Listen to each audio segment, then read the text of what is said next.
why the peace movement generally doesn't focus more on those who come back wounded. It seems to me we're never going to overcome the nobleness of death at war. But everybody is afraid of being maimed. And yet we seem to continue to shy away from that.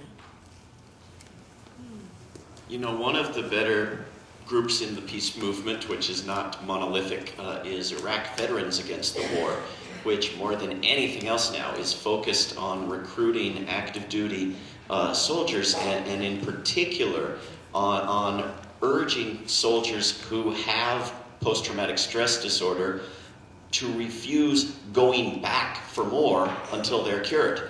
And I think that that's a very worthwhile campaign in itself, and in terms of educating the public about this problem that Dave was talking about. So there's so many thousands of things that the peace movement should focus on that it's a little overwhelming, but that is certainly one of them, and there certainly are some people focusing on it.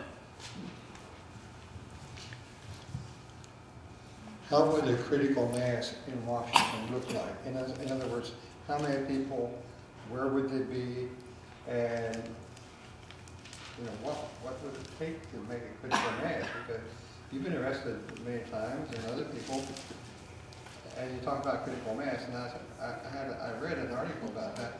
I just wonder what is, or how can we make that critical mass?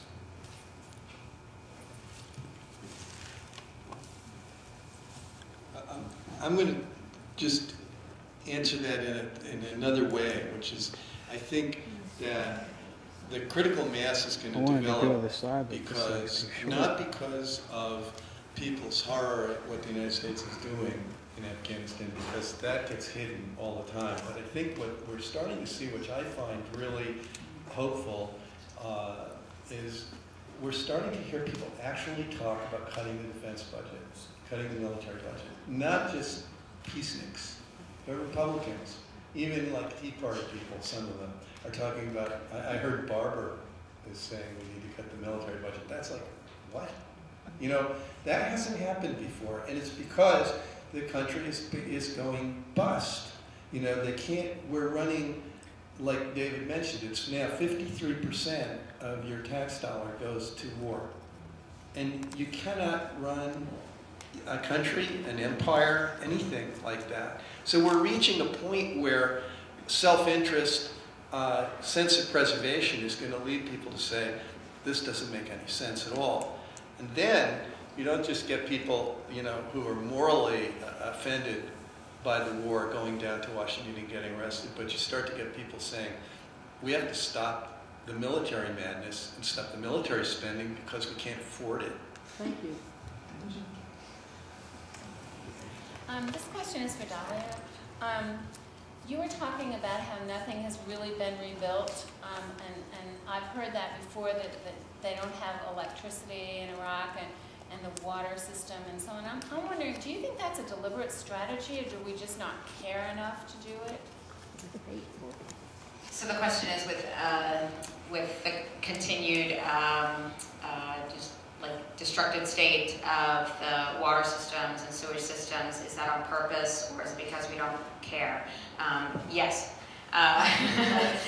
both.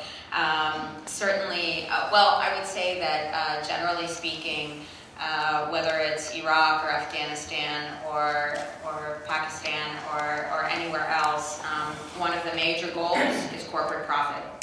And so, of course, there were billions of dollars worth of contracts that got handed out, no-bid contracts that got handed out to, of course, Halliburton and Bechtel and other friends of George W. Bush and Dick Cheney.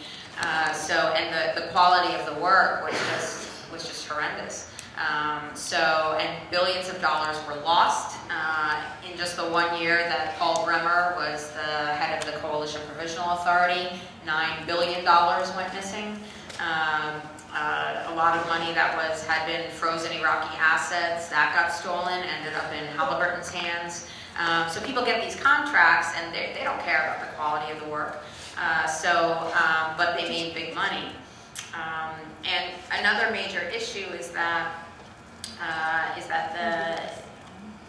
the contracts went to, if they went to American or British companies, especially for the electrical system, the electrical grids in Iraq were Russian. So we have nothing compatible with that. We don't know how the Russian grids work. So now Iraq runs on generators, American-made generators. And then you need, instead of free electricity, which is what Iraqis used to have, free from the state, now you have to pay for fuel. And the fuel costs are through the roof in a country that's sitting on oceans of oil. So it's all about following the money, where the money's going. I personally feel like, I call me a conspiracy theorist because I am. I personally feel, just based on my experiences living in Iraq, I came from here, I'm used to 24 hours a day of electricity and running water, and everything's there when I want it. Gas is even, it's expensive, but I got a credit card, I can get it. In Iraq, they were standing on lines for gas, standing 8 to 10 hours a day. My family would have to choose on a day, okay, are we going to use the water we have to do the laundry, or so you can take a shower? This slows everything down, and it drove me crazy. I was fortunate that my family was taking care of me, so I could worry about that. But yes, I do think the overall intention is to keep Iraq weak, because then we have an easier time taking control of the resources. So I think it's a little bit of both. Back here and then over there. I have two mysteries as I follow this, and I'd like your comment, please. The first is, we can talk about this war, and You're going to have to specify, we got so many of them. we can talk about this war in Afghanistan or Iraq and say we don't know why we're there. And we can do this without ever mentioning that we're killing Islamic people close to Israel, and Israel's never mentioned. I don't understand that. Secondly, I'm here in a Roman Catholic church whose Pope, I'm here with a group that's connected to the Roman Catholic Church. The Pope, John Paul II, said this war against Iraq is immoral. And who here has ever heard a sermon say that this war is immoral? See, they increase on the lines. They're not at the Well, marches. I don't know if there's any disagreement in this room with those mysteries, but you won't find it up here on this panel, and you will certainly find what seem to be the real reasons for these wars, including our relationship to Israel, in my writings, including in my books, and it is absolutely critical that we stop thinking about the pretended reasons for these wars at all. And trying to, yes, we have to explain to the public, as Dave has, that we're fighting Al Qaeda in the one nation where there's no Al Qaeda, but we can't imagine that we can go to senators and explain that to them, and they'll suddenly stop the war, because there are real reasons for the war, and they're not very secret. They're just less talked about. And they involve resources, and they involve power, and they involve placing weapons in that critical place where Afghanistan is. And certainly our conduct in the Middle East is very closely tied to the desires of the Israeli government. And if the people of Egypt really ever do get control of their country, they will break the blockade of Gaza and cease the destruction of a whole people there, which is very much against the current wishes of the government in Israel. So, to ask members of the White House press corps why it's not talked about, and they'll tell you they want to keep their jobs. But we do. Some of us in the peace movement talk about such things. I have a talk called America, Israel, and Iraq, so I'm happy to come back anytime. So I'm just 15 minutes away by I-95. So but it's also raising the issue of Israel is that at the time that Obama was elected, the Israelis were concerned, supposedly the Israelis were concerned that, oh, we won't have as good a relationship with Obama as we did with Bush. But clearly, Barack Hussein Obama is bending over backwards to make sure that's not the case. And it's actually by what's with the legislation that's gone through Congress with maintaining a military edge, making sure that the Israelis have a military edge over almost anyone else in the world. This is now part of the congressional agenda, so it's absolutely very important for our role in, again, perpetuating war, which of course makes some people a lot of money, but that point is very well taken. So, yes, over here. I wanted to ask the last speaker, do you think Obama should be impeached for war crimes? Absolutely. I've been looking for a publisher for the sequel to my book, but it's not easy. I may have to go to a right-wing publisher in order to get a publisher. No, really, I have two agents, one for each of the last two books I did, and they're both liberals. One is a leftist who ran on the socialist ticket for city council once in New York years ago, back when there was a socialist ticket. And the other was a lawyer in Robert Kennedy's Justice Department back under Johnson. And I proposed sequentially to one and the other, and neither said, I wouldn't touch that book, right? So I'm calling a friend who's a right-winger and asking him about agents. I would just add two quick points to that. One is that a gentleman in the room here handed me a Politico article I had not seen yet from yesterday, where someone has leaked the content of a Democratic caucus conference call on Capitol Hill, during which apparently at least 9 named Democratic Congress members here absolutely raised hell about Libya, and a congressman I used to work for by the name of Kucinich asked why in the world this is not impeachable. And so it has not yet been mentioned intentionally publicly by a single Congress member, but it's out there. And a second point that I'm going to have to talk with Dave about after this is that traditional publishers are no longer of any use to anyone. And my first book back there, Daybreak, I published with a publisher, and they were very friendly and very helpful and edited it and wasted a year and a half for no earthly reason and took most of my money. And so my second book, I turned down 3 publishers and published it myself and kept the money, and you're reading the book rather than waiting another year and a half and so forth. So I'm telling everyone I'm going to tell Dave to self-publish and get that book out there. Right in the aisle here, and then the 2 back there. Yeah, I have a question. I'm referring to the war in Rwanda. If Clinton has intervened to stop the war between Tutsis and the Hutus at the time, would you have supported him? I would not if by...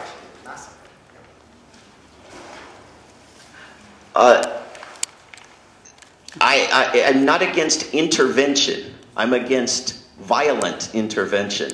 And I'm against waiting as a crisis develops and exclaiming that there is no choice but nothing or violent intervention. And this is the problem that we have, that we, you know, as Mark Twain said, if all you've got is a hammer, every problem looks like a nail. We see nothing but nails in the world. Are you saying something else? Yes, Rwanda is what the answer is no. Did either of you want to? What was the actual question? If Clinton intervened in Rwanda, would you have supported him? The question of intervention requires, like I think Dave's saying this, that what is intervention? If intervention is war, no, it makes it worse. So, you know, part of our problem is that we've been doing this for so long, we've created these crises that are almost seem intractable, but basically you're better off generally letting people solve their own problems and providing assistance. I think I can see situations where a police function under UN auspices, directed by the UN, could work, but not a war function. See, for example, what we're doing right now, we've got 3 militaries, the French, the British, and the Americans, who are engaged in a war now in Libya. It would have been possible if, you know, and remember, the U.S. will never allow this. The U.S. will not allow our people to function under UN direction. Only our soldiers can only act under U.S. military governance. And the result is that we're only going to have war interventions. We don't do that well when it comes to saving people. We kill people. That's what soldiers are trained to do. They're not police. You could have police functions, I think, from a UN that ran its own thing. I don't know if David agrees, but that seems to me, for those kinds of situations, you could do something. I think it's an excellent answer, and I do try to answer it at more length in my books. There were a couple hands back here. Yes, sir. Yeah, hi. My name is John Murphy. I snuck in across the Pennsylvania border. While there were a couple of hundred folks demonstrating in D.C. yesterday, there were anti-war demonstrations all across the country. There was a real big one in Philadelphia. There were 5 of us. I'm an independent. My son was there. He's an independent. There were 2 libertarians. I'm a 3rd independent. And, you know, it occurs to me that, and I'm an old guy, and I don't see very many young people in here. I go back to Vietnam. And I see that, you know, it's clear at this point that whatever anti-war movement was really an anti-Bush movement. And just as you look at every social movement, if you want to kill a social movement, you let the Democrats get involved. And I heard somebody cheer Dennis Kucinich, and I know you work for him. And as an independent, I've supported Nader, as I can recall. But I did commit one atrocity. I joined the Democrats early in 2004 to support Kucinich, who then supported John Kerry instead of Ralph Nader. Until guys like Dave, who temporarily joined the Green Party, and you, until you start talking about the Democrats as being the real problem, namely in preventing a real resistance movement from beginning, we're going to have the Democrats destroying any attempt at a real anti-war movement, a real effective anti-war movement. What kind of effective anti-war movement could you have? Let me suggest something that Ted Rall talked about in his book in another context, namely the economic problem. He suggests what would happen if you had 100,000 angry New Yorkers show up outside the New York Stock Exchange armed with a brick, or a shotgun, but a brick. I suggest the same thing needs to occur with an effective anti-war movement. I was with the 2 libertarians. I think it's enough questions there. If you've got one more fast one to add. That's it. Okay. So to make the answer shorter than the question, I could start doing exactly what you recommended. In fact, did prior to the 2 books back on the table, and we still have the problem you described.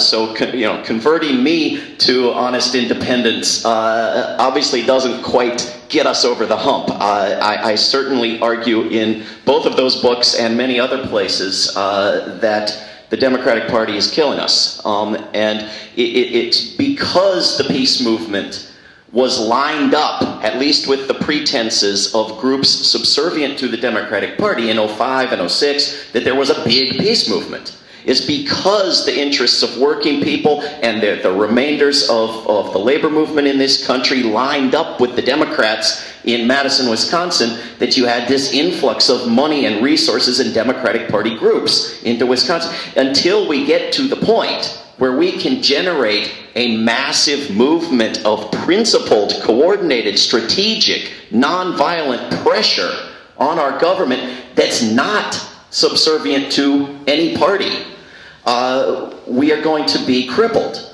And this ain't new. Neither is the fact that I've published a nearly book-length free online debate exchange back and forth with Ted Rall, during which he argues the need for violence and I argue the need for nonviolence, and we completely agree on the need for a revolution, and I don't know that I can do it justice in the patience that these people can be expected to maintain here this afternoon. Just as a quick follow-up, kind of the funny thing that I'm noticing now, my speaking engagements, they considerably dropped off once Barack Obama was elected. And maybe coincidence, but again, I'm a theorist. That I really think that was because so many people thought, the Messiah has arrived and he's going to deliver us from evil, and our work is done and it's over. And now my speaking engagements are picking up again. But what's the discussions that are coming out now are like, you see, we all got duped by following just a demagogue. That's what we expected, one man to do everything. What do you think about Ron Paul? So it's like kind of starting all over again, and like for the next best alternative, the next best golden guy who's going to fix everything. So I think that if we had held, and it's just not about the White House. It just isn't. Clearly, with the Obama family suffering through celebrations in Brazil today while we're slaughtering people in Libya, while they're playing soccer for a nice PR photo shoot. If we have to follow the issues. And if we stay to the issues that are important and forget the parties, they're gonna have to catch up with us. It ain't going to happen overnight, but I think that's, if we follow the issues rather than the individuals, maybe that's a better way to break the system, or another way. But if that doesn't work, we got to try something else. Back in the back. Yes, I wonder if the panel can offer some suggestions on how, called the peace movement, can get a more fair hearing in the media. Just briefly, I'll stand because I can't see you guys, I'm short. Can the peace movement get a fair shake in the media and more attention? Well, this is, I would say, through our mainstream media. They got far more money than we do. And they've got ties to the corporations who are tied to the government. So that's, I don't see us breaking through that. But thus far, we still got the internet. And so I think that's a very valuable resource. David? I would just say one brief prescription is, rather than investing $1, much less, probably close to $1 billion in the next presidential election to find that new savior, if we were to take that money and invest it in independent media and independent activism, we could all have the news every day, the actual news without the corporate spin, and be far better off. And the North American liberal seems to be the only subspecies on the planet that doesn't understand the need for actual communication. The AFL-CIO is not just sold out to the Democratic Party, and every other group on the left isn't just sold out to the Democratic Party, but also to the corporate media, and have stopped producing their own media. And we have wonderful, terrific media outlets online and on the radio, and you can get every piece of video you can use online. There is no excuse for owning a television anymore. It is poisoning your home. Get rid of that thing. Get your neighbors to get rid of it, and invest in the creation of new independent media. Put your money there. It's the most useful place you can put your money. Yeah, I would say I got rid of our cable 2 years ago because I had a teenage son and it just made sense, but haven't missed it. And then we got one of those boxes when they were giving them free, so we could use our antenna if we're getting the local broadcast from Philly. The box broke in a month, and so we haven't had TV basically for 2 years. Don't miss it. But I want to take an opportunity to correct something about the introduction of myself, to also make a promotional pitch relevant to what David said. I write not for Counterpunch and Truth Out. I write for a newspaper which I co-founded with 3 other journalists called This Can't Be Happening, which is at thiscan'tbehappening.net, which gets picked up by, stolen by, Truth Out and Common Dreams and Counterpunch and some other places, so that it gets a wider readership. But the point I would make about supporting alternative media, we survive totally on contributions. We don't have a subscription model. We have a donation model. There's flyers in the back about the newspaper. It's totally online, so the costs are minimal. And it's basically for journalists plus some other contributors who are producing news. We're not running like what Counterpunch does, what Truth Out does. Basically, they compile news from all over, and they do a good service. They get you news from The Guardian. They get you sometimes just from the New York Times, because not everybody gets the New York Times. And there are occasionally good articles in the New York Times. They slip in, you know, by accident. When they do, they run on Truth Out or Common Dreams, which is great, because it gets it all around the country. But somebody has to produce that news. And there aren't that many sites that are doing that. There aren't that many left, because it costs money. It takes time, you know, to report and dig up the story and get it. But we're doing it. And so I would urge you all to take a look at that and to go to the site. And if you like it, if you say, wow, we really need this, then support it. And if you like Truth Out, support it. They're not getting anywhere near the support they need. Neither is Common Dreams, neither is Counterpunch. And they perform an important function. But support those things. It doesn't take a lot. I once figured out that the real answer is, if you think about how many sites that you go to every day because you have to, right? I'll be surprised for most of you. How many go to more than 10 sites a day for their news? Very few of you, right? Most of you, 10 would do it. Maybe 5, right? A day you have to have. Some of us, it's our profession, so we have to go to more than 10. But most of you, it's not more than 10. So how about if you take those 10 and say, I'm going to give each one of them $5. That doesn't have to be $25. It doesn't have to be $50. $5. I know that we have 30,000 readers. If every one of them gave us $5, we'd be set. We could devote full time to generating the news. And I think that's true of most of these sites. We're a very low budget operation.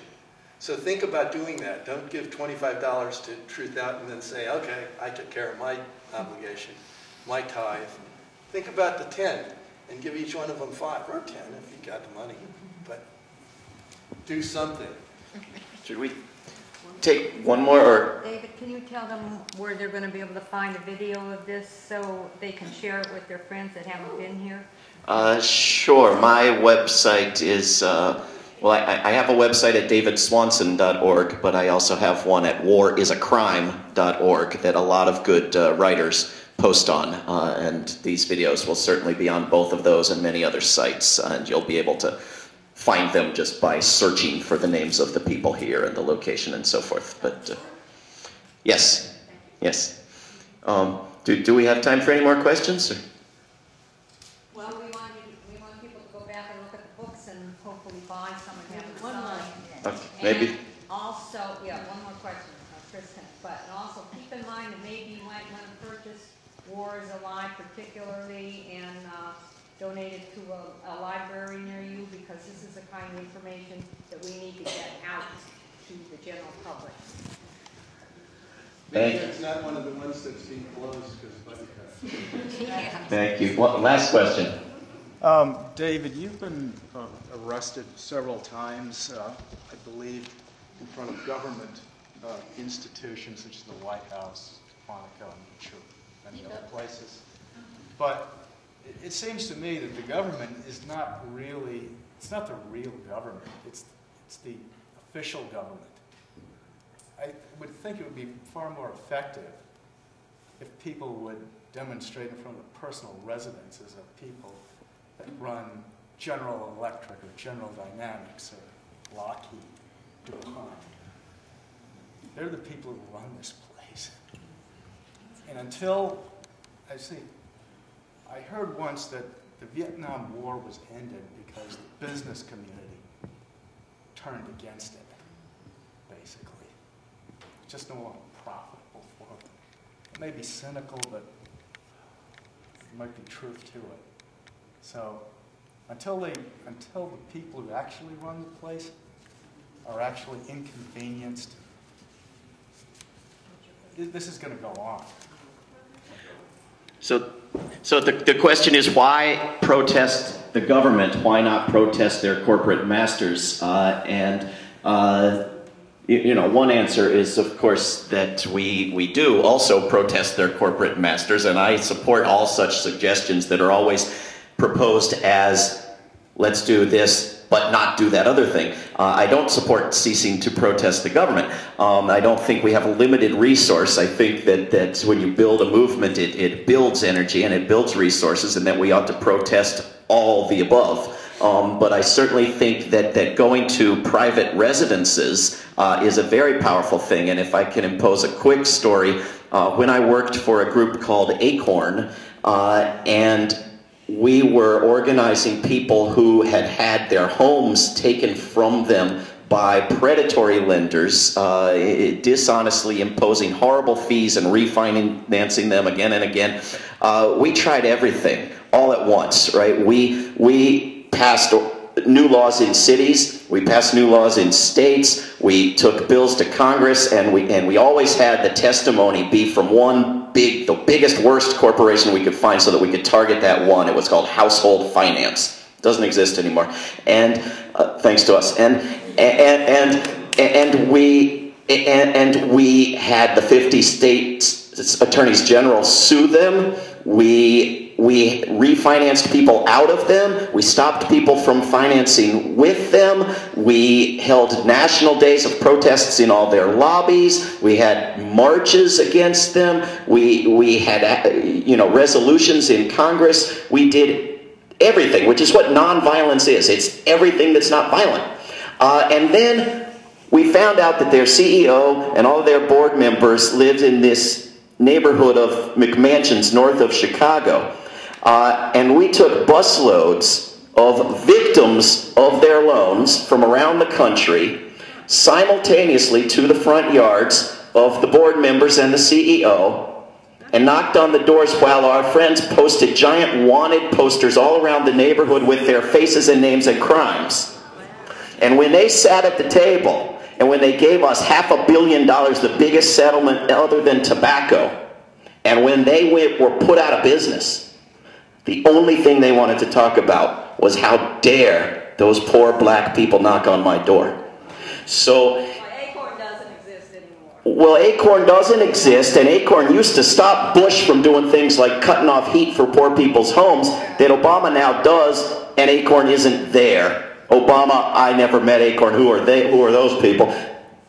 Barack Obama. So there is certainly something very powerful about confronting individuals where it makes them uncomfortable. But you have to have a good cop in the scenario too. You have to have somebody they will sit at the table and talk to. But it was all of the tools in combination, and the willingness to use those aggressive ones that won in that and many other instances. It's worth pointing out that the reason Acorn isn't there is because it was so effective that it was destroyed by the political system. So, that doesn't mean it wasn't a good thing. It means it was really good. Thank you all very much for the questions and for coming out here.